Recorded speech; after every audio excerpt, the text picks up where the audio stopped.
Hello students, कैसे हैं आप सब लोग। स्वागत है आप सभी का अपनी यूनिवर्सिटी प्लेटफॉर्म पर। आज का हमारा जो सेशन है, कल का जो क्लास हुआ था उसके कंटिन्यूएशन में रहने वाला है, जिसमें हमारा एमपी सेट की थोड़ी सी मल्टीपल चॉइस क्वेश्चंस या पीवाईक्यू सीरीज़ चल रही है। इसमें जो आपके क्वेश्चंस हैं वो सारे पीवाईक्यूज़ नहीं है, कुछ अलग अलग क्वेश्चंस हैं, क्योंकि हमारा जो फोकस रहने वाला है इस सेशन में वो हमारा क्वेश्चंस प्लस कंसेप्ट, यानी कि कंसेप्ट्स को भी हम कवर करेंगे।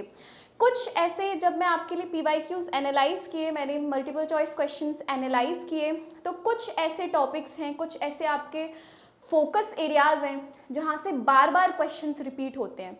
तो अगर कहीं कहीं मुझे ऐसा कोई कंसेप्ट दिखा तो हम उसको आज डिटेल में कवर करेंगे उस कंसेप्ट को, या फिर कुछ ऐसे फैक्ट्स भी, जैसे कुछ टाइमलाइन ऐसी है जो बार बार एग्जाम में पूछी जा रही है, जैसे यूजीसी नेट में पूछी जाती है, तो हम वहाँ थोड़ा सा ठहरेंगे, थोड़ा सा रुकेंगे, उसको डिटेल में कवर करेंगे और फिर आगे बढ़ेंगे।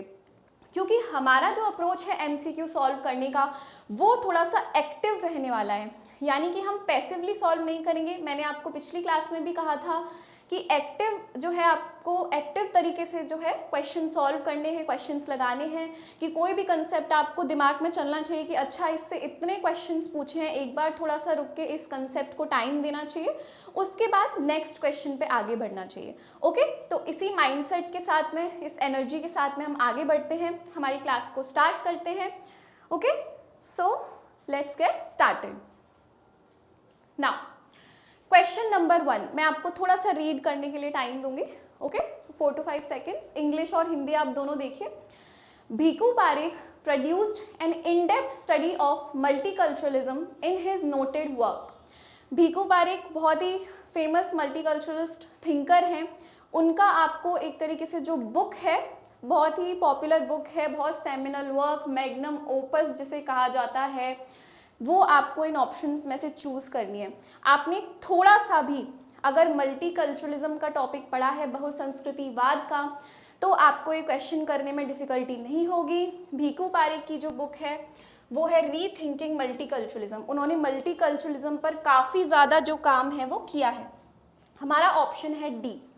अब जब मैं आपके लिए क्वेश्चंस बना रही थी तब मैंने देखा कि मल्टीकल्चरलिज्म से काफ़ी क्वेश्चंस आते हैं नेट में और सेट में। तो जैसा हमारा जो स्पिरिट है क्लास का कि एक्टिव अप्रोच करना है, तो मल्टीकल्चरलिज्म की थोड़ा सा हम पोस्टमार्टम करते हैं, पूरी तरीके से टॉपिक को जानते हैं कि आगे चल के मल्टीकल्चरलिज्म या बहुसंस्कृतिवाद से कोई क्वेश्चन आए तो वो आपका नहीं छूटना चाहिए। ठीक है, तो इस माइंडसेट के साथ में हम मल्टीकल्चरलिज्म को समझते हैं।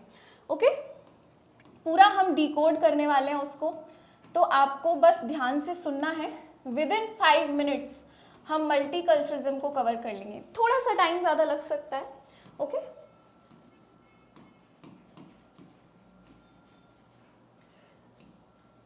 ओके, मल्टीकल्चरलिज्म, बहुसंस्कृतिवाद। तो हम थोड़ा सा इसका पोस्टमार्टम करते हैं और वो होगा व्हाट, व्हाई, व्हेन। ये हमारा जो अप्रोच है वो रहेगा 3 गोल्डन डब्ल्यूज। ठीक है, सबसे पहले तो व्हाट, कि व्हाट इज मल्टीकल्चरलिज्म, बहुसंस्कृतिवाद क्या है। तो मल्टीकल्चरलिज्म जैसा आपको नाम से समझ में आ रहा है, मल्टी यानी कि बहुत सारे, बहुसंस्कृतिवाद, कल्चर यानी संस्कृति।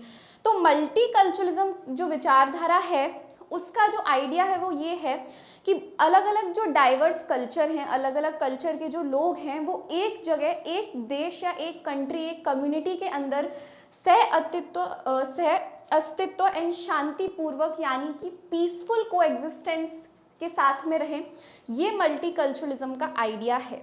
ठीक है, तो ये तो आपको थोड़ा नाम से समझ में आता है, मल्टी प्लस कल्चरलिज्म। ठीक है, तो ये व्हाट में कोई प्रॉब्लम नहीं है, ये हमारा कवर हो चुका है। अब हम आते हैं वाई। ठीक है, कि मल्टीकल्चरलिज्म की जो है हमें ज़रूरत क्यों पड़ी। ठीक है, बहुसंस्कृतिवाद की ज़रूरत क्यों पड़ी।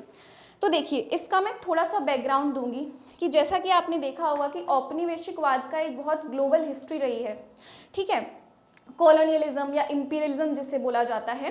तो जिसके अंदर क्या हो रहा था कि जो ब्रिटेन हो गया, फ्रांस हो गया, पोर्टुगीज़ हो गया, डच हो गया, ये लोग जो आपके एशियन एंड अफ्रीकन जो थर्ड वर्ल्ड कंट्रीज़ थे, लेस डेवलपिंग कंट्रीज़ थे, उन पर अपना जो है प्रभुत्व स्थापित करने की कोशिश कर रहे थे, अपना डोमिनेंस जो है उसको एक्सपेंड कर रहे थे, फैला रहे थे।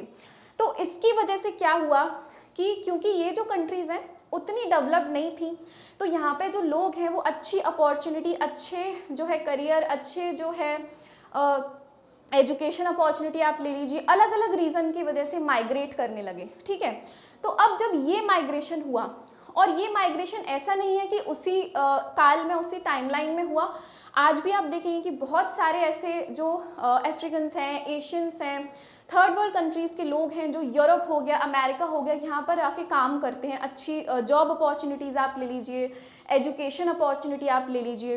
तो ये जो माइग्रेशन का फिनोमिना है ये एज ओल्ड है, बहुत सालों से, सदियों से चला आ रहा है। बस जब औपनिवेशिकवाद आया, कोलोनियलिज्म के टाइम पे ये थोड़ा हमें ज़्यादा देखने को मिला।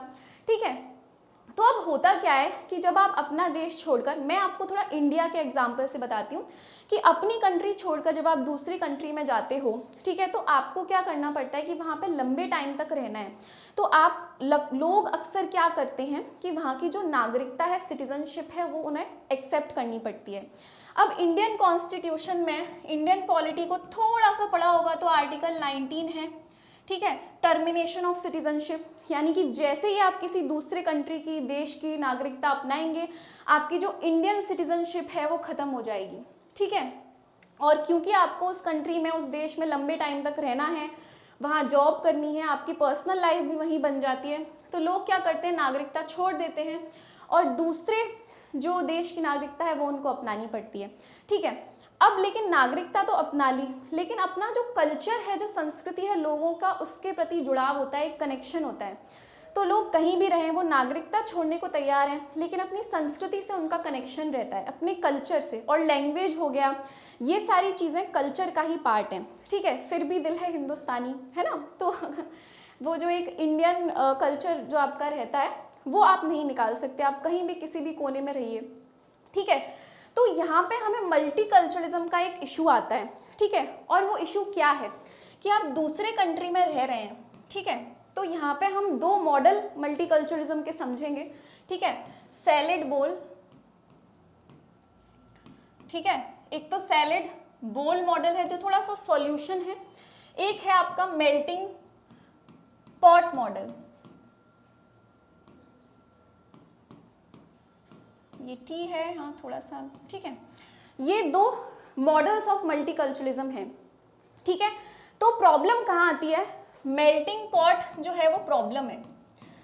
मेल्टिंग पॉट क्या बोलता है कि आप किसी और कंट्री में रह रहे हैं, तो वहाँ की जो संस्कृति है, यानी कि आप यूरोपियन कंट्री में रह रहे हैं, तो यूरोपियन जो कल्चर है, यूरोपियन संस्कृति है, आपको वो अपनानी पड़ेगी। यानी अलग अलग कल्चर के लोग रह रहे हैं, लेकिन एक जो कल्चर है वो वहाँ पे डोमिनेट कर रहा है, उसका प्रभुत्व है वहाँ पे एक संस्कृति का।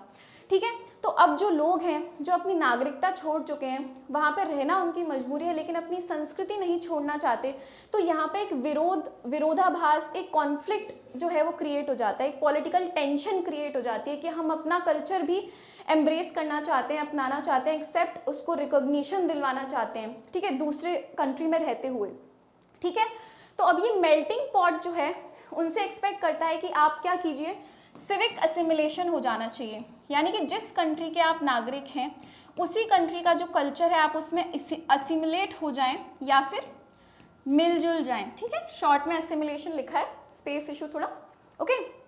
तो सिविक असिमिलेशन यानी उसी में आप घुल मिल जाएं। ठीक है, तो ये एक्सपेक्ट करना थोड़ा सा जो है लोगों से थोड़ा सा एक तरीके से अनएम्पैथेटिक हो जाता है कि आप जो है उनको अपना कल्चर छोड़ने के लिए कह रहे हैं। ठीक है, तो ये प्रॉब्लम क्रिएट हुआ मेल्टिंग पॉट मॉडल से कि आप क्या कर रहे हैं, एक जो डोमिनेंट कल्चर है उसको लोगों के ऊपर थोप रहे हैं। ठीक है, और लोग मजबूरन, क्योंकि वहाँ पे काम करना रहना उनकी मजबूरी है, उन्हें एक्सेप्ट करना पड़ रहा है। तो सॉल्यूशन के तौर पर आया सैलिड बोल। ठीक है, हम एक एग्जाम्पल से समझते हैं। देखिए मेल्टिंग पॉट का मतलब है कोई भी चीज़ जब मेल्ट हो जाए, जैसे आप जूस ले लीजिए, आप कॉफ़ी ले लीजिए, कोई भी, ठीक है, कोई भी एग्जांपल, तो उसमें क्या होता है ना कि बहुत सारी चीज़ों से मिलाकर आप चाय या कॉफ़ी बनाते हो, लेकिन उसका जो टेस्ट है वो आपको एक आता है क्योंकि सारे इंग्रेडिएंट्स मिलके एक फ्लेवर में कन्वर्ट हो गए, ठीक है। मेल्टिंग पॉट सिविक असिमिलेशन यही कह रहा है। सैलेड बोल में क्या है, सैलेड में भी अलग अलग इंग्रेडिएंट्स हैं, वेजिटेबल्स हैं, फ्रूट्स है, जो भी आप डालना चाहें, लेकिन इसमें क्या हो रहा है कि जो इंग्रेडिएंट्स हैं उनका एक फ्लेवर तो है लेकिन अपनी इंडिविजुअलिटी भी मेंटेन्ड है। सैलेड में आपको अलग अलग फ्लेवर्स आते हैं, अलग अलग टेस्ट आता है। तो सैलेड बोल मॉडल ये कह रहा है कि हम मेल्टिंग पॉट में कन्वर्ट जो है ना होते हुए, यानी कि सिविक असिमिलेशन ना करते हुए, एक डोमिनेंट कल्चर में नहीं घुल मिलने की बजाय अपना जो कल्चर है वो भी एम्ब्रेस करें। हम नागरिकता हमने आपकी मान ली क्योंकि वो एक प्रैक्टिकल जो सॉल्यूशन है आपको, क्योंकि राइट्स चाहिए, अधिकार चाहिए, दूसरे देश में आपको इतना टाइम तक अगर रहना है, तो सैलेड बोल जो है इसका सॉल्यूशन आया कि आप डिफ्रेंशिएटेड कल्चर हो, हमारे जो अलग अलग कल्चर हैं, डाइवर्स कल्चर हैं, उनको भी रिकॉग्निशन मिले, उनको भी अधिकार मिले, कल्चरल राइट्स मिले, ठीक है। तो यहाँ से हमें ज़रूरत पड़ी मल्टीकल्चरलिज्म की, ठीक है। तो ये वाई जो है आपको क्लियर हो गया होगा, बैकग्राउंड क्लियर हो गया होगा, व्हाट क्लियर हो गया होगा। अब थोड़ा सा मैं व्हेन बता देती हूँ, फिर हम जो इम्पोर्टेंट वर्क हैं, बुक्स हैं मल्टीकल्चरलिज्म पे, वो कवर कर लेंगे। देखिए व्हेन की अगर हम बात करें तो ये जो है टर्म जो है मल्टीकल्चरलिज्म, बहुसंस्कृतिवाद 1965 में आया।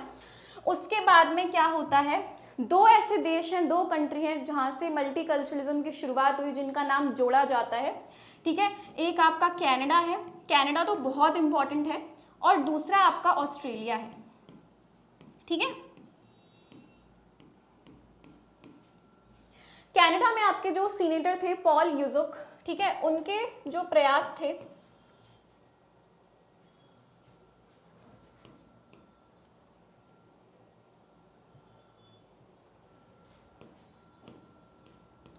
ठीक है, पॉल यूजुक के जो कोशिश थी उसकी वजह से क्या होता है कि 1971 में कनाडा पॉलिसी लेकर आता है, नीति लेकर आता है मल्टीकल्चरलिज्म की।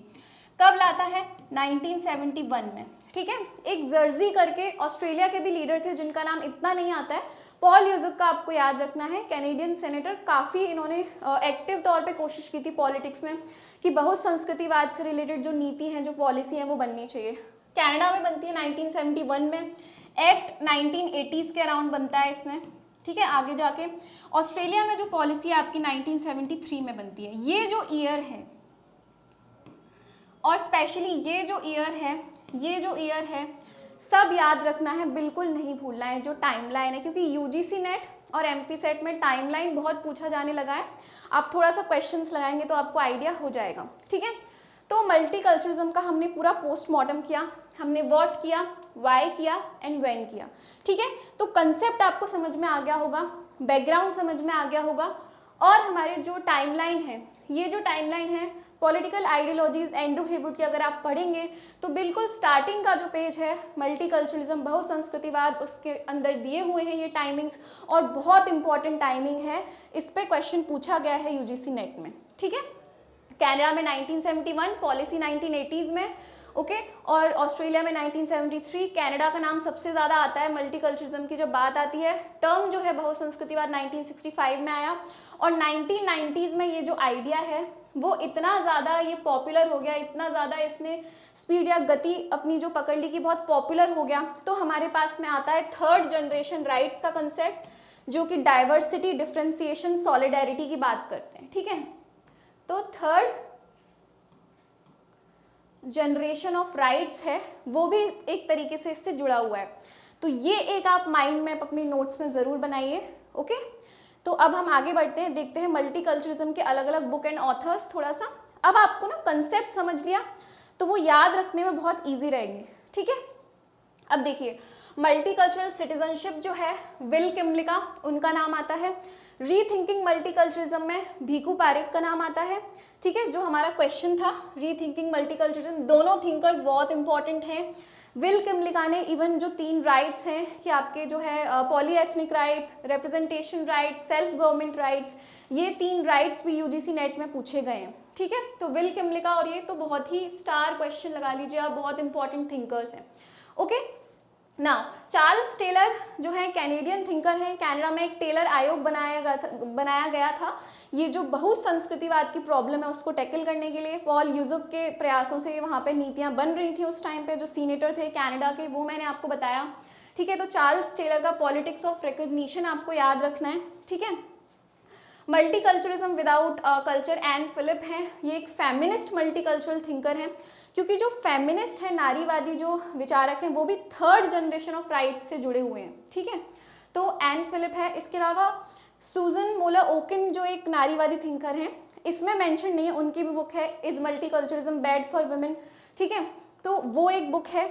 इसके अलावा culture and equality, Brian Barry जो एक लिबरल थिंकर हैं, इन्होंने ये जो आइडिया है ना इसको क्रिटिसाइज किया है, इसका अपोज किया है। ठीक है, अपनी इस बुक में।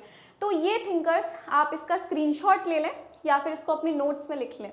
ओके, ये सारे जो बुक्स हैं वो बहुत इंपॉर्टेंट है हमारे लिए। तो मल्टीकल्चरिज्म हमने कवर किया, अब क्विकली आगे बढ़ते हैं। इसी तरीके से कंसेप्चुअली रिच हमारा जो डिस्कशन है वो रहने वाला है। ओके, नाउ ये जो है यूनाइटेड नेशन कॉन्फ्रेंसेस हैं ह्यूमन एनवायरनमेंट से रिलेटेड, तो इनका आपको ईयर मैच करने को बहुत पूछता है। एमपी सेट हो, यूजीसी नेट हो, सारे जो एग्जाम्स होते हैं अच्छे लेवल के, वहाँ पे ये पूछा जाने लगा है आजकल। और इवन आपका जो पेपर 1 है एनवायरनमेंट है, उसके हिसाब से भी ये टॉपिक बहुत इंपॉर्टेंट है।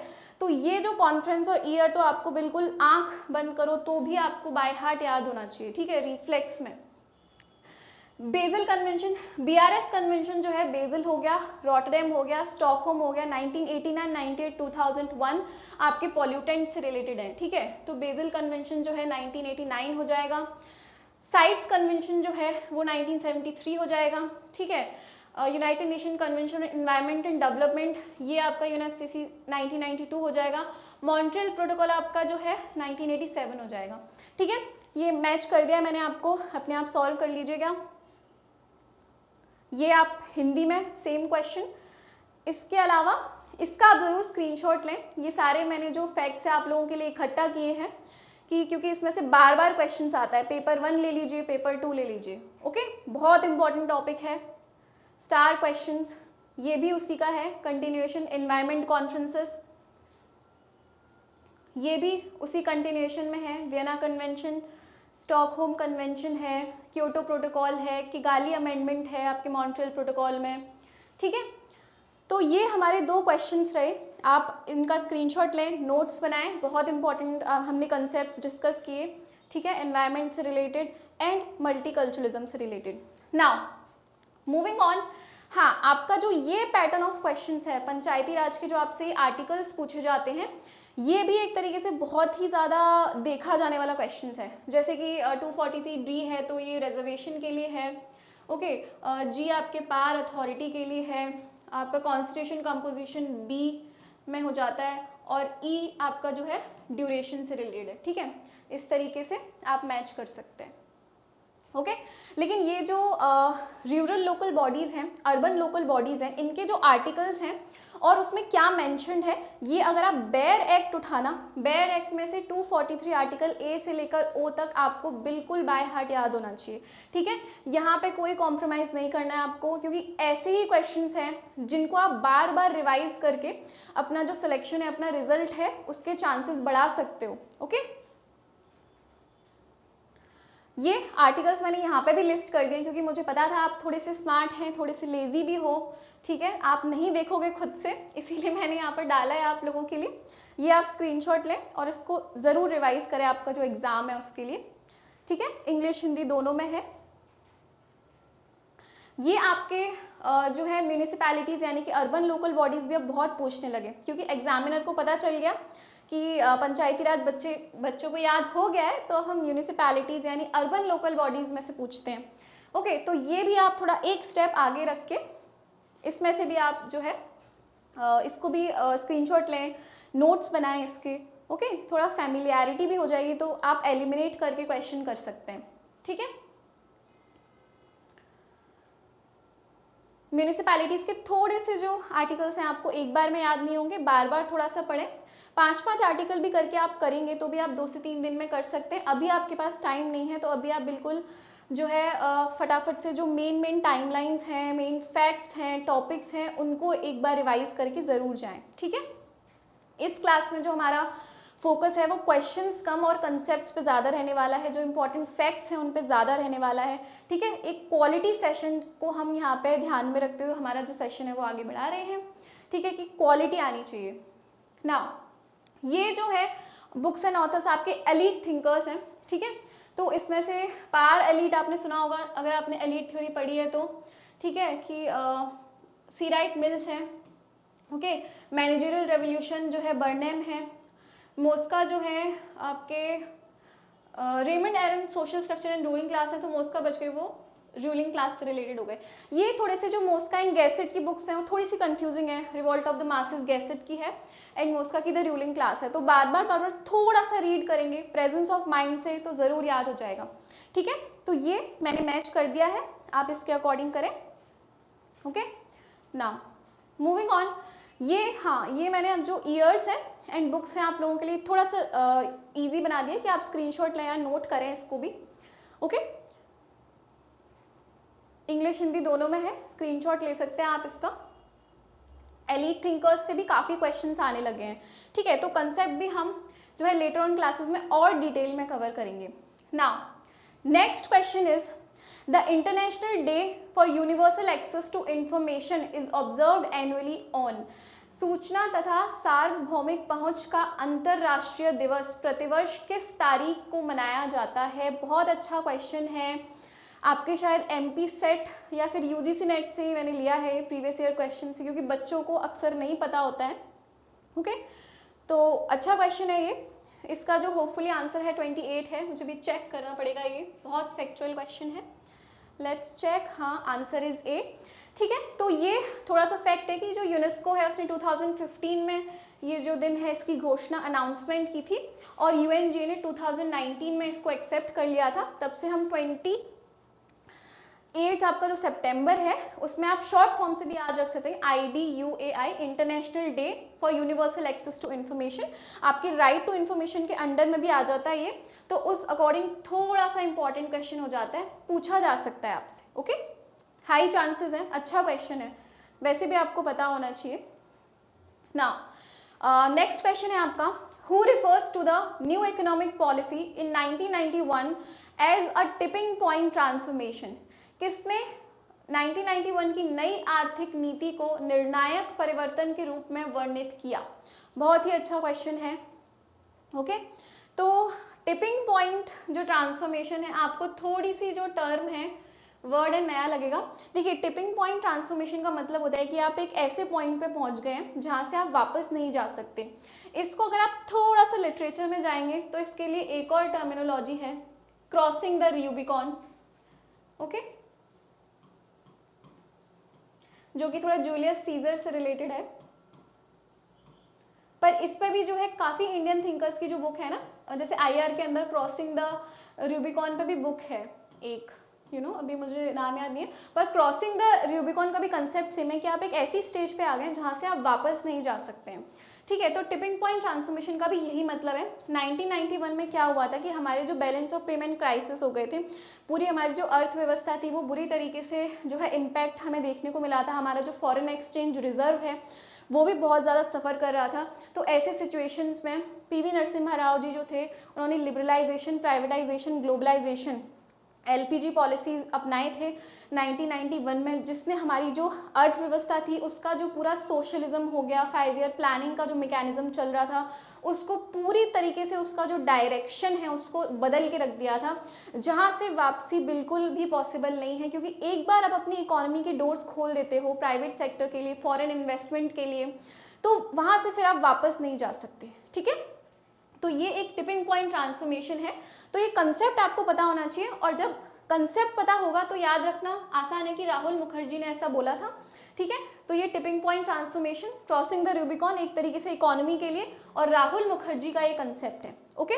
तो ये आपको याद रखना है, आप इसका स्क्रीनशॉट लें। राहुल मुखर्जी ने बोला है, ये क्वेश्चन भी अच्छा क्वेश्चन है, थोड़ा सा फैक्चुअल है, लेकिन कंसेप्ट मैंने आपको बता दिया है इसका।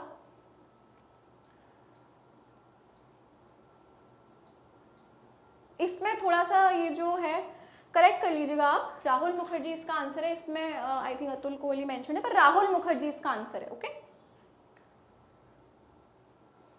Now next question, with reference to the political philosopher John Rawls, which of the following statements are correct? ठीक है, A Theory of Justice titled book was published by John Rawls in 1981. Statement number 1, Rawls tried to resolve the problem of distributive justice in society. Statement number 2, आपको देखना है कौन से statements हैं correct हैं।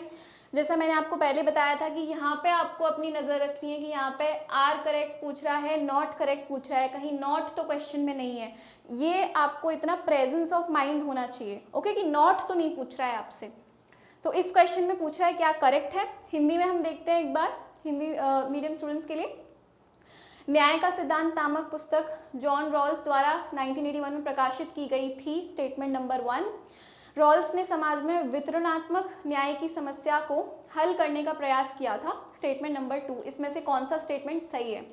थोड़ा सा अगर आप दिमाग लगाएंगे तो आपकी नज़र जानी चाहिए यहाँ पे कि रॉल्स का जो बुक है वो 1971 में आया था, ओके, ना कि 1981 में।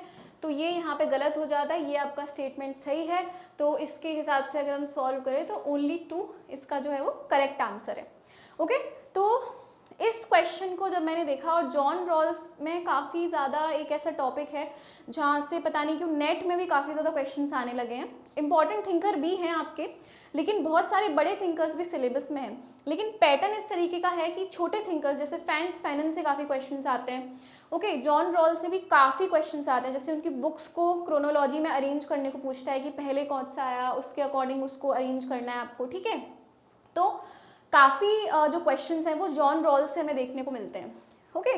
तो जॉन रॉल्स एक इम्पॉर्टेंट थिंकर है, तो उनका थोड़ा सा हम एक बार एलेबोरेट करके देख लेते हैं, ठीक है।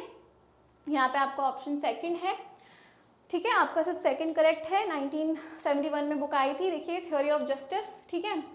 तो यहाँ पे जस्टिस एज फेयरनेस का कंसेप्ट दिया था। डिस्ट्रीब्यूटिव जस्टिस का जो कंसेप्ट है उसमें जॉन रॉल्स का नाम आता है, ओके। यहाँ पे पॉलिटिकल लिबरलिज्म से भी उनका नाम जोड़ा जाता है 1993 में। तो इनके ईयर के साथ में अरेंज करने को पूछता है। सबसे पहले थ्योरी ऑफ जस्टिस आई थी 1971 में, 1993 political liberalism, laws of the people होगा 1999 में। फिर उनके जो है lectures on history of modern philosophy, political philosophy 2000-2007, और जस्टिस एज फेयरनेस रीस्टेटमेंट करके आया था, जिसके अंदर उनकी जो 1970 वाली बुक है उसको काफ़ी ज़्यादा क्रिटिसाइज़ किया गया। 1971 में जो थ्योरी दी उसको डिफेंड करने के लिए उन्होंने वापस से ये बुक लिखी थी। और सबसे ज़्यादा जॉन रॉल्स की जो थ्योरी को क्रिटिसाइज़ किया वो आपको पता है रॉबर्ट नॉजिक ने किया, अपनी जो बुक है एनार्की स्टेट एंड यूटोपिया के अंदर, जहाँ पे उन्होंने entitlement theory of justice introduce किया, एक नया कंसेप्ट जहाँ पे राइट टू प्रॉपर्टी पर उन्होंने काफ़ी ज़्यादा जो है वो है अपना जोर दिया है, एम्फेसाइज किया है, ओके। तो रॉबर्ट नॉजिक ने क्रिटिसाइज़ किया, उसके बदले में जॉन रॉल्स ने जस्टिस एज फेयरनेस रीस्टेटमेंट में अपने जो क्रिटिसिज्म हुआ थ्योरी के लिए उसको डिफेंड किया, ठीक है।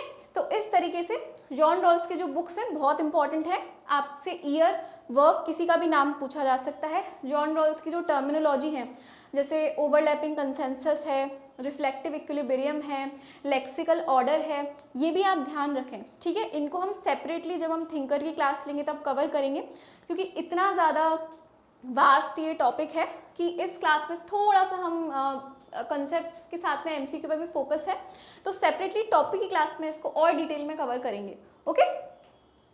Now next question, when a man does not realize his kinship with the world, he lives in a prison house whose walls are alien to him. This statement is given by whom? जब कोई व्यक्ति दुनिया के साथ अपने संबंध को नहीं समझता तो वह एक ऐसे कारागार में रहता है जिसके दीवारें उसके लिए अजनबी होती हैं। ये कथन किसका है, ये स्टेटमेंट किसका है? ओके, सो ये जो आप थोड़ा सा इसमें गैस करिए कि इस टाइप का जो स्टेटमेंट है वो किसका हो सकता है, कौन से ऐसे थिंकर हैं। थोड़ी सी आपको अगर आप एनालाइज करेंगे, थोड़ा सा ये लिटरेरी वाला टोन लग रहा है ना, लिटरेचर वाला, तो रविंद्रनाथ टैगोर जी का है ये। उनका जो बुक है साधना, जिसके अंदर उन्होंने अपना एक जो एलिनेशन है वर्ल्ड से, उसके कंटेक्स्ट में जो है ये जो कंसेप्ट है वो दिया है, ये जो स्टेटमेंट है वो दिया है। ठीक है, द एलिनेशन ऑफ इंडिविजुअल, जैसे मार्क्स की भी आपको थ्योरी आती है ना, थ्योरी ऑफ एलिनेशन, अलगाववाद जो है। ठीक है, तो वो वाला कंसेप्ट है इसमें। साधना उनका एक बुक था जिसके अंदर उन्होंने स्टेटमेंट दिया है। तो ऐसे जो स्टेटमेंट वाले क्वेश्चन है उसमें ज़्यादा आपको लोड नहीं लेना है। ठीक है, हो रहा है बहुत अच्छी बात है, नहीं हो रहा है आप आगे बढ़ जाइए। थोड़े से अरबिट क्वेश्चन हैं ये, ठीक है, तो ज़्यादा इसमें आपको लोड नहीं लेना है ना। Next question, who is the author of the book constitutionalism and separation of power? ये भी एक काफ़ी ज़्यादा आपके प्रीवियस ईयर क्वेश्चंस में आया हुआ है, एमपी सेट में ही। ठीक है, एमजेसी वुले हैं, उन्होंने ये थ्योरी दी है। ठीक है, ये जीन ब्लॉन्डेल है यहाँ पे, इसको थोड़ा सा आप करेक्ट करें। ओके, सो एमजेसी विले ने तो ये बुक लिखी है। इसके अलावा ये तीन थिंकर्स भी बहुत इंपॉर्टेंट है। ठीक है, जीन ब्लॉन्डेल ने कंपैरेटिव गवर्नमेंट पे काम किया है। वुड्रो विल्सन है, कांग्रेशनल गवर्नमेंट करके इनकी बुक है, द इंग्लिश कॉन्स्टिट्यूशन बेघोट की बुक है।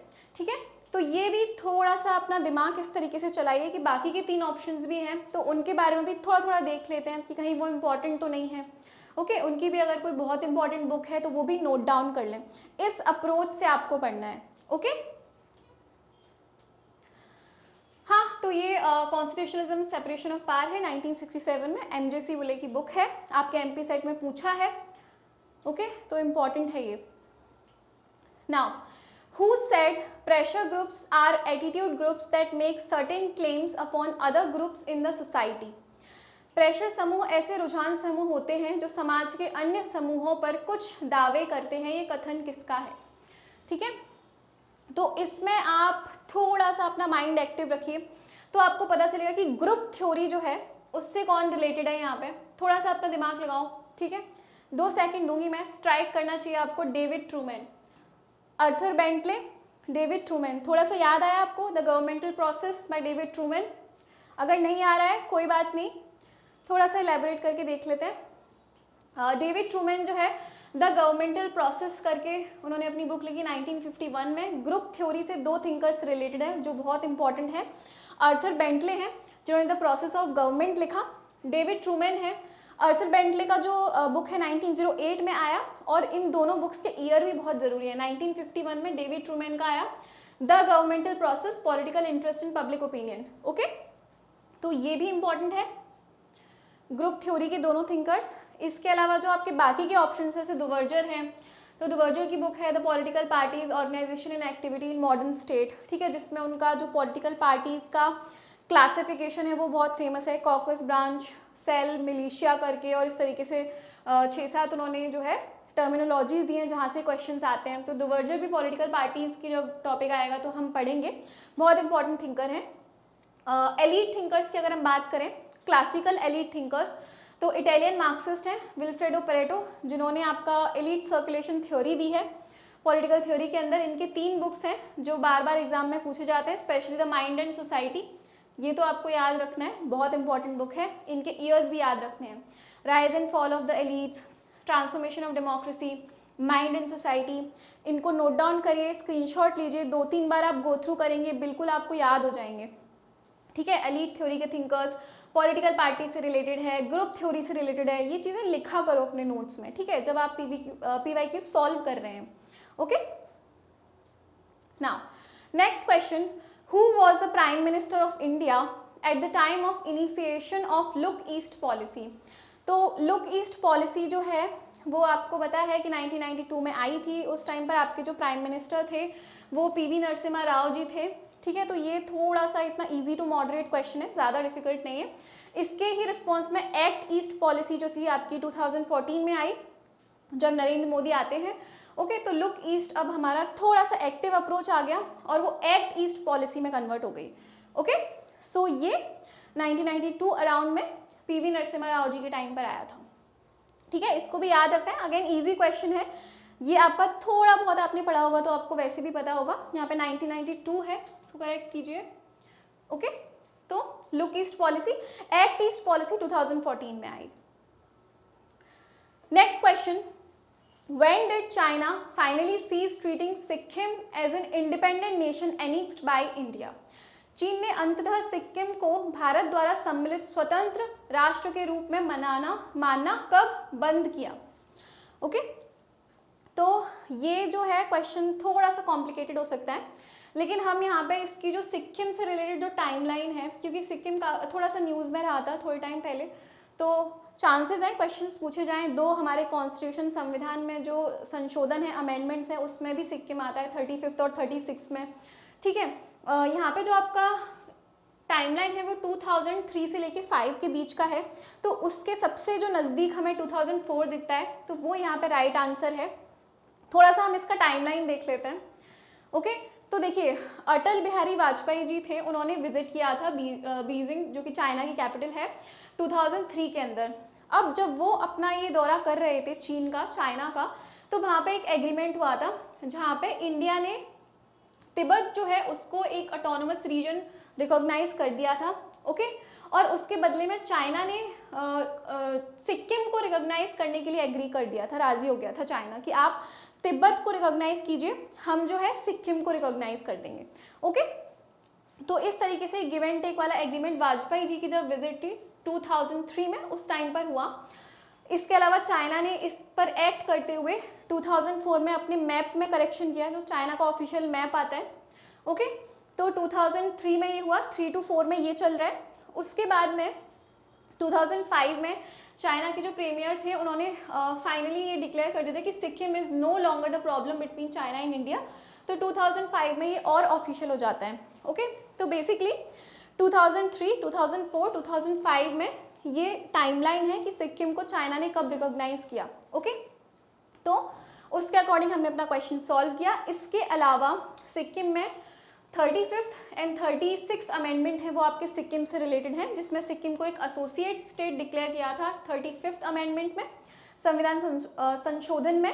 36th अमेंडमेंट के अंदर आपका जो है सिक्किम को फुल फ्लेजेड स्टेट का जो है दर्जा जो है रिकॉग्निशन है वो मिला था, और 22nd स्टेट जो है वो सिक्किम बना था। ठीक है, तो ये आप इसका भी स्क्रीनशॉट ज़रूर लें अपने पास में, इससे आपका एक जो इशू है वो कम्प्लीटली कवर हो जाएगा। हमने कॉन्स्टिट्यूशन अमेंडमेंट से लेकर जो पूरा टाइमलाइन है, वाजपेयी जी की विजिट है चाइना में, तो इससे आपके 4-5 जो फैक्ट हैं IR के वो रेडी हो जाएंगे। ठीक है, इसका भी स्क्रीनशॉट लें, इंग्लिश हिंदी दोनों में। ओके, नाउ नेक्स्ट क्वेश्चन है, which of the following countries is not a member of the G4? कौन सा देश G4 का सदस्य नहीं है इन चारों ऑप्शन में से? थोड़ा सा गैस करिए। ठीक है, G4 का आपको, G7, G20 का आपको आइडिया होगा। G4 बहुत सारे जो स्टूडेंट्स हैं उनको नहीं पता होता है। देखिए, आपने यूनाइटेड नेशंस आपको पता है, ठीक है, तो यूनाइटेड नेशंस का आपका यूनाइटेड नेशन सिक्योरिटी काउंसिल है, 5-6 उसके ऑर्गन है, जिसमें से सिक्योरिटी काउंसिल एक है, जिसके आपको पता है 5 परमानेंट मेंबर हैं, US, UK, China, France and Russia. उसके अलावा 10 नॉन परमानेंट मेंबर हैं। ठीक है, NP नॉन परमानेंट मेंबर लिख रही हूँ, 5 परमानेंट मेंबर। ये परमानेंट मेंबर्स वो हैं जो सेकेंड वर्ल्ड वॉर के बाद में बहुत अच्छी पोजीशन पे, जिनका प्रभुत्व था, डोमिनेंस था वर्ल्ड ऑर्डर में, तो इसीलिए उनको परमानेंट सीट मिली। जिनको वीटो करने का अधिकार, ठीक है, निषेध का जो अधिकार है किसी भी डिसीजन पे, यूनाइटेड नेशन सिक्योरिटी काउंसिल जो बहुत बड़ा पावर है, वो इन 5 कंट्रीज़ के पास में है। ठीक है, तो अब सेकेंड वर्ल्ड वॉर पे तो ये जो देश थे 5, ये पावरफुल थे। ठीक है, US, UK, China, France and Russia. अब जो ये 10 मेंबर्स हैं, ये हर 2 साल में बदलते रहते हैं। ठीक है, एवरी 2 ईयर्स ये बदलते रहते हैं, और इनको ज़्यादा कुछ खास पावर्स इनके पास में नहीं होती हैं। ओके, तो अब जो इमर्जिंग इकोनॉमीज़ हैं, ठीक है, राइज ऑफ द रेस्ट है, वेस्ट के अलावा। फरीद ज़कारिया का आइडिया है राइज ऑफ द रेस्ट। ठीक है, उन्होंने ब्रिक्स के लिए बोला है कि ये राइज ऑफ द रेस्ट का एग्जाम्पल है, क्योंकि ये 5 इकोनॉमीज़ हैं, बहुत तेज़ी से बढ़ रही हैं। ठीक है, बहुत तेज़ी से ग्रो कर रही हैं, जैसे साउथ ईस्ट एशिया की टाइगर इकोनॉमीज़ भी हैं जिसमें। ओके, सो एक तरीके से आपका जो UNSC है, इसके लिए ब्राज़ील हो गया, ठीक है, जर्मनी हो गया, इंडिया हो गया और जापान हो गया। ये है आपकी G4 कंट्रीज। ठीक है, अब आप यहाँ पे ऑप्शन में देखिए कि कौन सी कंट्री जो है वो ऑड वन आउट है, तो साउथ अफ्रीका है। साउथ अफ्रीका भी ग्रो कर रही है लेकिन G4 का पार्ट नहीं है। ये G4 वाली जो कंट्रीज हैं वो यूनाइटेड नेशन सिक्योरिटी काउंसिल जो है इसमें परमानेंट जो मेंबरशिप है उसको बढ़ाना चाहती हैं। उसको बढ़ाने के फेवर में है कि हमें भी यूनाइटेड नेशन सिक्योरिटी काउंसिल में जो है सीट मिलनी चाहिए, क्योंकि उनकी पॉपुलेशन ज़्यादा है, उनकी इकोनॉमी भी अच्छा परफॉर्म कर रही है, पॉलिटिकली भी जो है सिनेरियो है वहाँ पे पीसफुल है, ग्रोथ है, डेवलपमेंट है। तो उनका ये कहना है कि जो ग्रोथ के सारे पैरामीटर्स हैं उन पे हम अच्छा परफॉर्म करें तो हमें भी यूएनएससी के अंदर परमानेंट काउंसिल के अंदर जो है वो सीट मिलनी चाहिए। तो ये G4 का क्लेम है। जर्मनी, इंडिया, जापान और आपका ब्राज़ील है, ये 4 कंट्रीज G4 का पार्ट है। तो G4 कभी नहीं भूलना है अब इसके अलावा। ठीक है, हाँ, तो इसके अलावा G4 आपने देख लिया क्या है।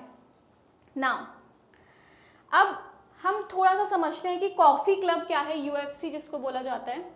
ठीक है, देखिए G4 जो है वो तो क्या कह रहे हैं कि यूएनएससी का परमानेंट जो काउंसिल है सिक्योरिटी काउंसिल के अंदर उसमें मेंबरशिप बढ़ाए। ठीक है, लेकिन जो कॉफ़ी क्लब के अंदर कंट्रीज़ हैं जिसमें जो मेन कंट्री हैं वो है पाकिस्तान हो गया, इटली हो गया, मैक्सिको हो गया, इजिप्ट हो गया, और अभी तो इसमें बढ़ के काफ़ी 50 कंट्रीज़ के आसपास हो गए हैं। ये जो कॉफ़ी क्लब है 1995 में बने थे G4 के अगेंस्ट में। ये कंट्रीज़ चाहती हैं कि आप परमानेंट मेंबरशिप वही रहने दें। ठीक है, क्योंकि अगर उन कंट्रीज़ को परमानेंट काउंसिल में जगह मिल गई तो इनका थोड़ा सा नुकसान हो जाएगा। ठीक है, तो ये थोड़ा सा अपने इंटरेस्ट को ध्यान में रखते हुए ऑर्गेनाइजेशन बना, और ये चाहते हैं कि आप जो नॉन परमानेंट मेंबरशिप है जो 10 मेंबर्स की है जो हर 2 साल बदलते रहते हैं उसमें आप एक्सपेंशन करिए, उनको बढ़ाइए, और परमानेंट मेंबर्स हैं उनको एज इट इज़ आप रहने दीजिए। ठीक है, तो इस तरीके से G4 है, और उसके काउंटर के लिए जो है द कॉफ़ी क्लब है, जिसकी ये 4 कंट्रीज़ भी याद रखिए, इसमें से भी पूछ सकते हैं, क्योंकि क्वेश्चंस जो है ना वो आपके ऐसे ही बनते हैं कि G4 एक जो है पेपर में आपसे पूछ लिया गया, उसके बाद में G4 आपको पता है। अब G4 की काउंटर में एक ऑर्गेनाइजेशन है कॉफ़ी क्लब जिसका बच्चों को नहीं पता है, तो आप थोड़ा सा एडवांस में चलिए, जो कोर एरियाज़ हैं वहाँ पे अपनी पकड़ बनाइए, उनको बार बार रिवाइज कीजिए, तो आपकी एक्यूरेसी है, जो करेक्ट क्वेश्चंस हैं वो बहुत बढ़ जाएगा, आपका स्कोर बहुत इंक्रीज हो जाएगा। Now next question, which amendment of constitution of India introduced the anti defection law in India. Bharat के संविधान के किस संशोधन ने भारत में दल बदल विरोधी कानून को पेश किया। एंटी डिफेक्शन लॉ से रिलेटेड है। ठीक है, तो मैंने आपको बार बार बोला है कि जो कॉन्स्टिट्यूशनल अमेंडमेंट्स वाला जो टॉपिक है ये तो आपको छोड़ना ही नहीं है। आपको डेली के 10 अमेंडमेंट करके जितने भी आपके जो 106 कुछ अमेंडमेंट है 104 से 106 वो आपको धीरे धीरे करके याद रखने हैं, क्योंकि आजकल जो है ये तो देखिए बहुत बड़े अमेंडमेंट्स हैं जो इसमें मेंशन है। ठीक है, तो ये तो आपको नॉर्मली आप जब पढ़ेंगे थोड़ा लक्ष्मीकांत उठाएंगे तो आपको वैसे भी याद हो जाएंगे, लेकिन अमेंडमेंट्स एक आप पूरा याद कर लेंगे ना तो आपके लिए बहुत फ़ायदा रहेगा, क्योंकि उससे क्या है ना कि जो टफ क्वेश्चन आएंगे, यानी कि ऐसे अमेंडमेंट्स जिनका बच्चों को अक्सर आइडिया नहीं होता है वो भी सॉल्व करेंगे। ठीक है, तो उससे आप एक लेवल ऊपर आ जाएंगे कंपटीशन में। तो इस तरीके से आप अमेंडमेंट्स का टॉपिक मत छोड़िए, बहुत इंपॉर्टेंट टॉपिक है। हर क्वेश्चन में, हर पेपर में एक क्वेश्चन हमें अमेंडमेंट का देखने को मिलता है। ठीक है, किसी भी लेवल का एग्जाम हो, PhD एंट्रेंस हो, सेट हो, नेट हो, सब में आता है। तो एक बार की मेहनत आपकी रहेगी, और लेकिन आपको फ़ायदा बहुत मिलेगा इस अमेंडमेंट्स वाले टॉपिक से। ठीक है, सारा फैक्ट है, कुछ इसमें समझाने का नहीं है, बस आपको 10-10 करके डेली रिवाइज करना है, बार बार आप करेंगे तो याद हो जाएगा। ठीक है, एंटी डिफेक्शन लॉ क्वेश्चन पे आते हैं, इसका आंसर है 52nd अमेंडमेंट। ठीक है, यहाँ पे जो आपका ये है RT राइट टू एजुकेशन से रिलेटेड है, 73rd पंचायती राज से रिलेटेड है, 61st वोटिंग एज से रिलेटेड है। तो इस तरीके से ये तो थोड़े से इंपॉर्टेंट अमेंडमेंट्स हैं, पर आप सारे याद रखेंगे आपके लिए बहुत फ़ायदा होगा। ये थोड़ा सा मैंने एलेबोरेट किया है क्योंकि इम्पॉर्टेंट अमेंडमेंट है, और इसमें जो है क्योंकि राजीव गांधी के टाइम पर ये हुआ था, जो आयाराम गयाराम कल्चर था, यानी कि आप एक पार्टी को बदल के दूसरी पार्टी में जो कन्वर्ट करने का सिलसिला है वो चलते रहता था, उसको रोकने के लिए लॉ लेकर आए थे। ओके, 10th शेड्यूल जो है वो भी आपके डिफेक्शन से रिलेटेड है, दल बदल से। इसके अलावा अब जो है आपसे क्वेश्चन जो है वो कहाँ से पूछा जा सकता है वो भी मैं आपको बताती हूँ कि जो anti defection law 10th schedule में आपका जो संविधान है, कॉन्स्टिट्यूशन है, उसमें किस आर्टिकल में अमेंडमेंट किया गया, कौन से आर्टिकल्स को जो है अमेंड किया गया है, वो पूछा जा सकता है। तो 4 आर्टिकल्स हैं सेंट्रल लेवल पर और स्टेट लेवल पर, ठीक है। जो जैसे 101 है तो उसमें वैकेंसी ऑफ सीट्स जो रहता है उससे रिलेटेड है, 190 भी वैकेंसी ऑफ सीट से, और आपका जो 102 है वो disqualification regarding defection on grounds of defection, और 191 भी सिमिलर है, ठीक है। तो ये 4 आर्टिकल्स याद रखिए, 101, 102 और स्टेट लेवल पर 190, 191। ये आपसे आर्टिकल्स पूछे जा सकते हैं कि इस अमेंडमेंट के अंडर इन 4 आर्टिकल्स को संशोधित या अमेंड किया गया है, ठीक है। तो ये पूरा आपका अमेंडमेंट है, इसका भी स्क्रीनशॉट लें, अपने नोट्स में लिखे, या तो 52nd कॉन्स्टिट्यूशनल अमेंडमेंट बहुत इंपॉर्टेंट है, 1985 राजीव गांधी के टाइम पर हुआ, ठीक है। कौन से आर्टिकल को अमेंड किया गया, 10th शेड्यूल भी इसके अंडर में ही आता है। Now next question, as long as the study of public administration is not comparative, claims for a science of public administration sound rather hollow. Who stated this? जब तक लोक प्रशासन का अध्ययन तुलनात्मक नहीं है, लोक प्रशासन विज्ञान के दावे काफ़ी खोखले लगते हैं। यानी कि ये स्टेटमेंट आपसे कह रही है कि जब तक आपका जो कंपैरेटिव पब्लिक एडमिनिस्ट्रेशन है, पब्लिक एडमिनिस्ट्रेशन की आप कंपैरेटिव स्टडी नहीं करेंगे, तब तक आप नहीं कह सकते कि वो साइंटिफिक है, ओके। तो ये आपसे ये कहना चाह रहा है, इजी लैंग्वेज में मैंने आपके लिए ब्रेक डाउन किया ना। अब आप ये क्वेश्चन थोड़ा सा पब्लिक एडमिनिस्ट्रेशन वाले जो बच्चे हैं उनके लिए तो इजी होगा, पर पॉलिटिकल साइंस वाले बच्चे थोड़ा सा इसमें वो कर सकते हैं। लेकिन अगर आप कंपैरेटिव पब्लिक एडमिनिस्ट्रेशन पढ़ेंगे लक्ष्मीकांत की बुक में से, तो रॉबर्ट डहेल का नाम आपको दिखेगा, ठीक है। The science of public administration 3 problems करके उन्होंने बुक लिखी है, जिसमें उन्होंने CPA से भी रिलेट किया जाता है उनको।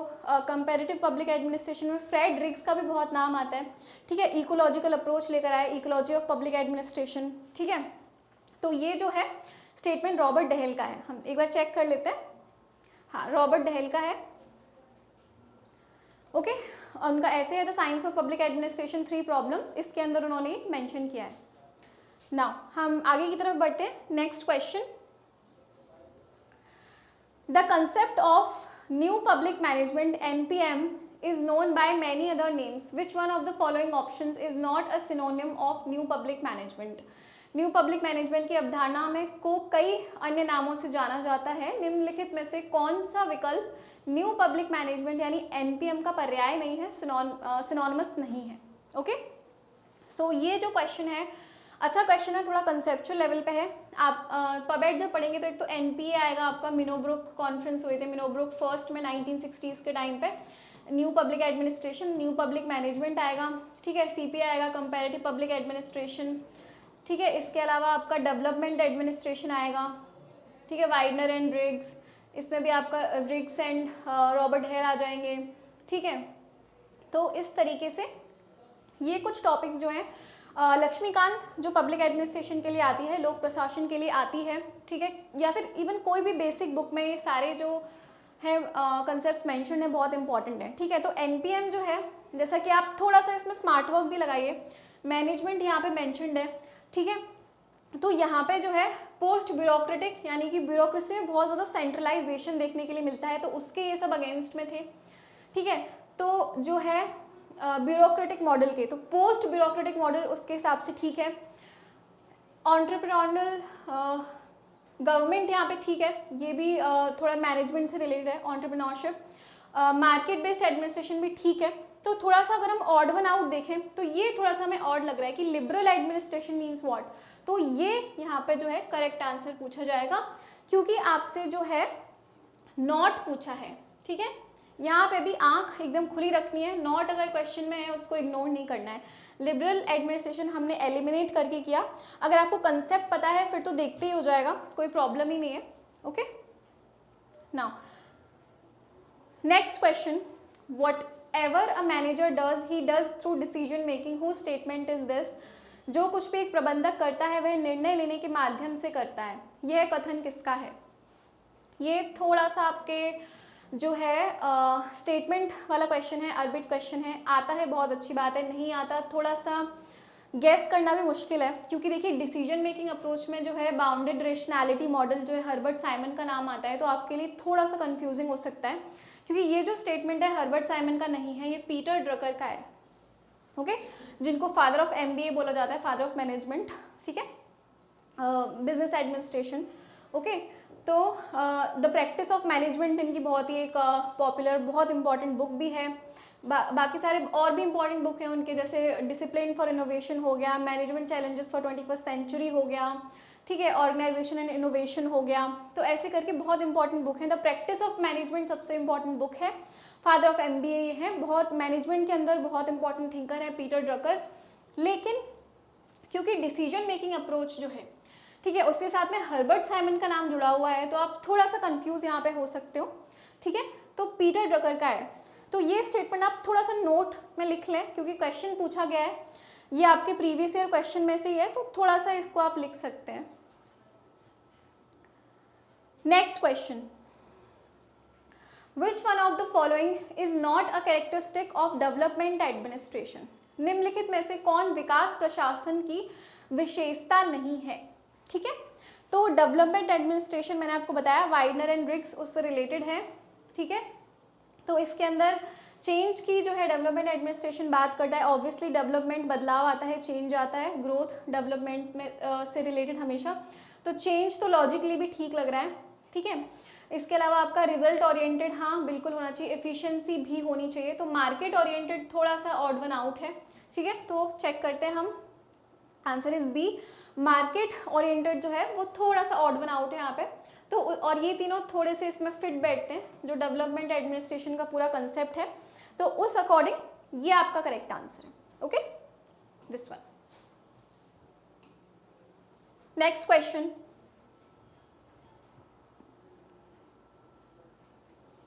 विच one of the following pairs on motivation is not correctly matched, ठीक है।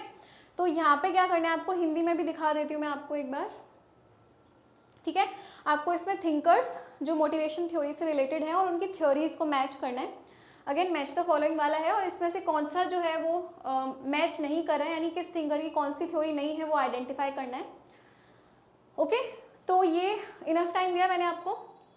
नीड हायरार्की थ्योरी आपने पढ़ी होगी, ठीक है, अब्राहम मास्लो की है, तो ये सही है। यहाँ पे हमसे नॉट पूछा है, नॉट करेक्टली, फिर मैं एम्फेसाइज कर रही हूँ, नॉट को बिल्कुल एकदम आदत में आ जाना चाहिए, मैं इसीलिए आपको बार बार बोल रही हूँ कि नॉट देखना है आपको हर क्वेश्चन में, ओके।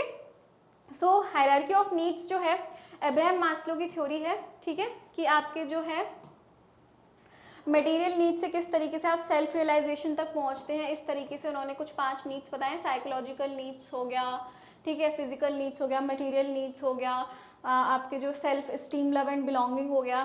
तो इस तरीके से ये अब्राहम मास्लो की थ्योरी है, okay. Expectancy theory Victor Vroom की है, ये भी ठीक है। यहाँ पे मॉनिटरी थ्योरी जो है टेलर की है, ये भी ठीक है। तो यहाँ पे जो है 2 फैक्टर थ्योरी जो है वो गलत है, क्योंकि 2 फैक्टर जो थ्योरी है वो आपके फ्रेडरिक हर्जबर्ग की है।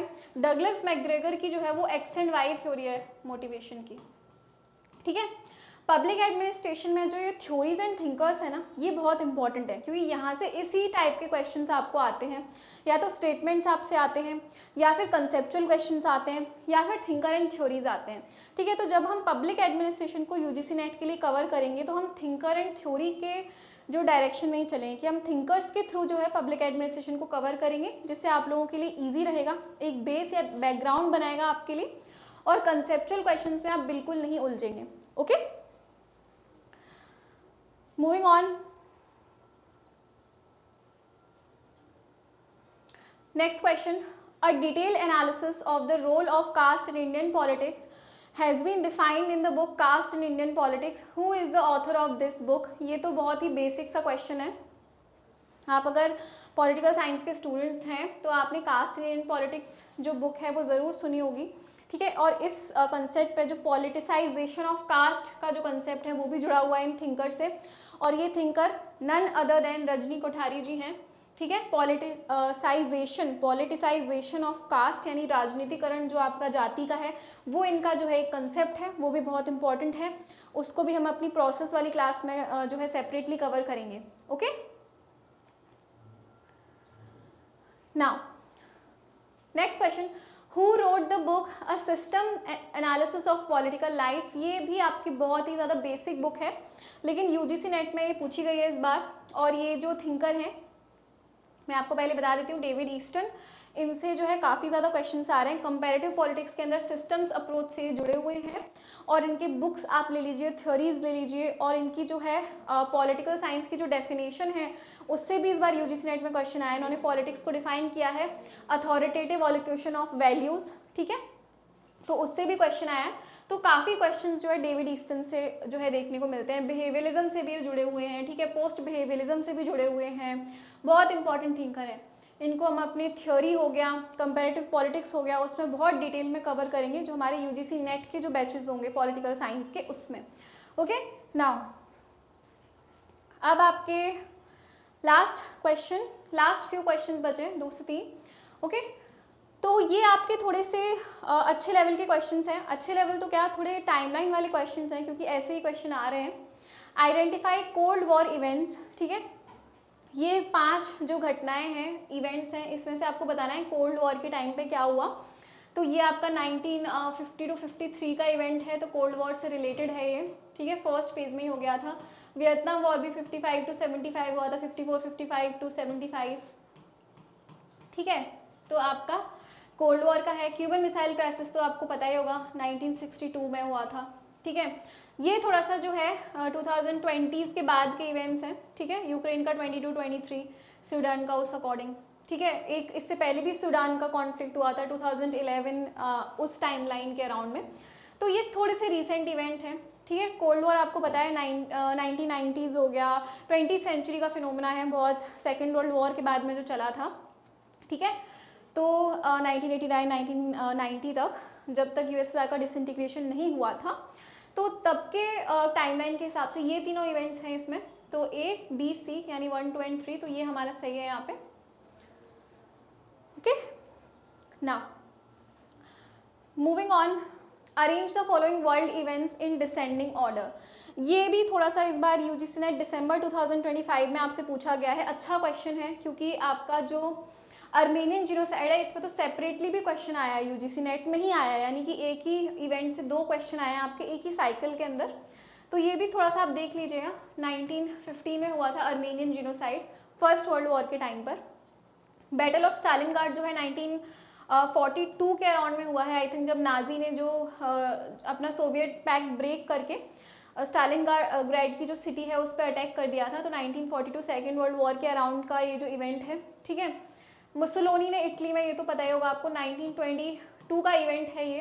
जापान इन्वेडेड मंचूरिया, ये 1931 to 33 चला था, ओके।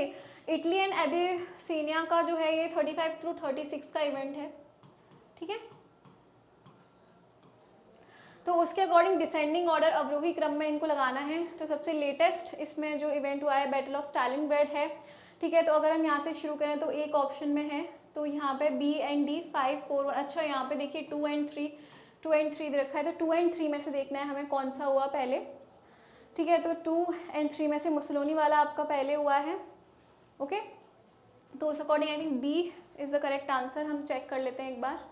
ये क्रोनोलॉजी मैच द फॉलोइंग बहुत ज़्यादा all occupying, all consuming questions हैं, बहुत दिमाग लगाना पड़ता है इसमें आपको, और दिमाग आपको फैक्ट रिकॉल करने के लिए लगाना पड़ता है, तो वो भी एक प्रॉब्लम है, ओके। मुझे खुद इस टाइप के जो क्वेश्चंस हैं वो नहीं पसंद, पर यूजीसी नेट में ऐसे ही क्वेश्चंस आ रहे हैं, तो हमें उसी अकॉर्डिंग अपनी जो तैयारी है वो करनी पड़ेगी, ठीक है।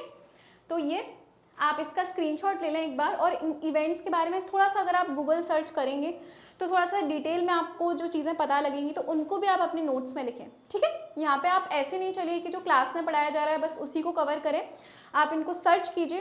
थोड़ा सा जो क्यूरियोसिटी होता है ना आपके माइंड का, वो बहुत हेल्प करता है आपको आगे जाने के लिए इस टाइप के जो एग्ज़ाम्स हैं उसमें। Now question number 24, who term the drafting committee of Indian constitution as drifting committee. ये भी आपके यूजीसी नेट में ही पूछा गया क्वेश्चन है, और ये लक्ष्मीकांत के आप बुक उठाएंगे तो उसमें कॉन्स्टिट्यूंट असेंबली वाला पूरा जो टॉपिक है उसमें आपको ऐसे कुछ स्टेटमेंट मिल जाएंगे, क्रिटिसिज्म वाला जो पूरा पोर्शन है, तो वहाँ से आप देखेंगे तो ये इसका करेक्ट आंसर है। ऐसे क्वेश्चंस में आपको बिल्कुल दिमाग नहीं लगाना, एकदम अपने नोट्स में या इसको हाईलाइटर आप यूज़ करें जब लक्ष्मीकांत की रीडिंग लगाएं, तो उसमें ऐसे क्वेश्चंस जहाँ भी आपको दिखे ना कि आपके डीपीएसपी के लिए ये बोला है, फंडामेंटल राइट्स के लिए ये बोला है, प्रीएम्बल के लिए ये बोला है, कॉन्स्टिट्यूएंट असेंबली के लिए ड्रिफ्टिंग कमेटी ऐसे बोल दिया है, तो ऐसे स्टेटमेंट्स को ना नोट्स में ज़रूर लिखें क्योंकि यहाँ से क्वेश्चंस आते हैं, ठीक है। अनफॉर्चुनेटली इसी टाइप के फैक्चुअल क्वेश्चंस आते हैं, तो आप उसी अकॉर्डिंग तैयारी करें, ठीक है। ये लक्ष्मीकांत से उठाए हुए सारे क्वेश्चंस हैं, सब मेंशन्ड है लक्ष्मीकांत में, डीडी वासु भी आप पढ़ेंगे उसमें भी आपको मिल जाएगा, ठीक है। तो बिल्कुल भी आपको लोड नहीं लेना है, ये बस फैक्चुअल क्वेश्चंस हैं आपको डराने के लिए, ओके। तो आप इसको अपने हाईलाइट करें, जब आप बुक की रीडिंग भी लगाएं। नोट्स बनाना भी कोई, देखिए इंडियन पॉलिटी का जो यूनिट है उसमें आपको नोट्स बनाने का कोई ज़्यादा पॉइंट है नहीं, बस ऐसे कुछ अगर आपको फैक्ट्स दिखें तो आप ज़रूर उसके नोट्स बनाइए। बाकी पॉलिटी को आपको बहुत स्मार्टली कवर करना है क्योंकि बहुत एक विस्तृत एक वास्ट टॉपिक है, लेकिन उसमें से जो एरियाज़ है ना जहाँ से क्वेश्चंस आते हैं आपके यूजीसी नेट में वो बहुत लिमिटेड है, तो हमें उसी अकॉर्डिंग से तैयारी करनी है, ठीक है। तो इस तरीके से इंडियन पॉलिटी का हम आपको गाइड कर देंगे, आपको किस तरीके से पढ़ना है, ठीक है, यूजीसी नेट की क्लासेस में। Now question number 25, in reference to Bretton Woods conference which one of the following is not correctly matched. ये भी आपके प्रीवियस ईयर क्वेश्चंस में है, पूछा गया है और काफ़ी बार ब्रिटन वुड्स कॉन्फ्रेंस पूछा जाता है क्योंकि आपके अंतर्राष्ट्रीय संबंध IR के जो इवेंट्स है उसमें एक इम्पॉर्टेंट इवेंट है। देखिए ब्रिटन वुड्स कॉन्फ्रेंस जो है ना, वो जब आपका सेकेंड वर्ल्ड वॉर हुआ, कोई भी युद्ध जब होता है ना तो उससे इकोनॉमी सबसे ज़्यादा सफ़र करती है, आपकी जो अर्थव्यवस्था है। तो जो इकोनॉमिक ऑर्डर है पूरी दुनिया का, क्योंकि वर्ल्ड वॉर में काफ़ी सारे मेजर कंट्री जो देश थे ताकतवर दुनिया के वो उसमें इन्वॉल्व थे, तो अर्थव्यवस्था बहुत बुरी तरीके से सफ़र की। तो अब जो बड़े कंट्रीज़ एक साथ आए ब्रिटन वुड्स कॉन्फ्रेंस में, पोस्ट वॉर इकोनॉमिक ऑर्डर जो है वो क्या होना चाहिए, इस चीज़ को उन्होंने डिसाइड करने के लिए वो लोग मिले, तो वही आपका ब्रिटन वुड्स कॉन्फ्रेंस है, ठीक है, जो आपका 1 जुलाई से लेके 22 जुलाई 1944 को था। उसमें 44 डेलीगेट्स 44 उसमें कंट्रीज़ थे, ओके। तो इस तरीके से जुलाई month is correct, year is correct, 44 countries is correct, 1 से 22 जुलाई तक चला है वो, ठीक है।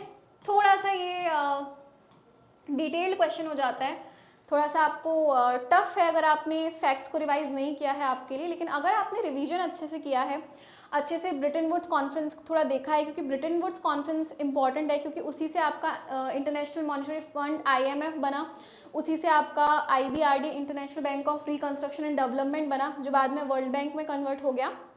पोस्ट वॉर इकोनॉमिक ऑर्डर जो है उसको डिसाइड करने के लिए पावरफुल कंट्रीज़ एक साथ में मिले थे, तो एक इम्पॉर्टेंट कॉन्फ्रेंस है, तो इसका ईयर हो गया, डेट हो गया, छोटी छोटी डिटेल्स आप याद रखें। मैंने आपके लिए इसमें यहाँ लिखा भी है, इसमें डेट हो गया, डेलीगेट्स हो गया, इसमें कितने मेंबर्स थे, कितने डेलीगेट्स थे, क्या क्या इससे जो है बना, ठीक है। तो ये सब आप थोड़ा सा स्क्रीनशॉट लें इसका और अपने जो नोट्स हैं उसमें सेव करें इसको, ठीक है। सो विद दैट हम आज का जो हमारा सेशन है उसको एंड करते हैं। बहुत ही ब्रीफ, बहुत ही ज़्यादा फ्रूटफुल, बहुत यूज़फुल सेशन आपके लिए रहा होगा, आई एम श्योर, क्योंकि हमारा जो फोकस था वो जो रिपीटेडली क्वेश्चंस आ रहे हैं, जो कोर एरियाज़ हैं जहाँ से बार बार क्वेश्चंस आ रहे हैं, उनसे आपको इंट्रोड्यूस करवाने का मेरा जो ऑब्जेक्टिव था वो इस क्लास का था। एंड आई एम श्योर अगर आपने ध्यान से सुना है, अपने जो नोट्स में अगर आपने स्क्रीनशॉट्स भी लिए हैं तो आपको रिवीजन में बहुत हेल्पफुल रहेंगे। आपका जो MP सेट का एग्ज़ाम है उसके लिए I wish you guys all the very best. आप बिना किसी फियर, बिना किसी डाउट के बहुत ही कॉन्फिडेंट, एक काम कंपोजर मेंटेन करते हुए एग्ज़ाम में बैठें और बिल्कुल भी आपको घबराना नहीं है। एग्ज़ाम का जो फियर है आप थोड़ा MCQ सॉल्व करेंगे उससे निकल जाएगा, ठीक है। और आप बहुत कामली एग्ज़ाम में बैठें, वॉट एवर द रिज़ल्ट, एकदम डिटैच होकर आपको अपना एग्ज़ाम अटैम्प्ट करना है। एंड अगेन मैं आपको all the very best wish करती हूँ अपनी तरफ से, और ऑन दैट नोट हम क्लास एंड करते हैं। You guys have a very good day.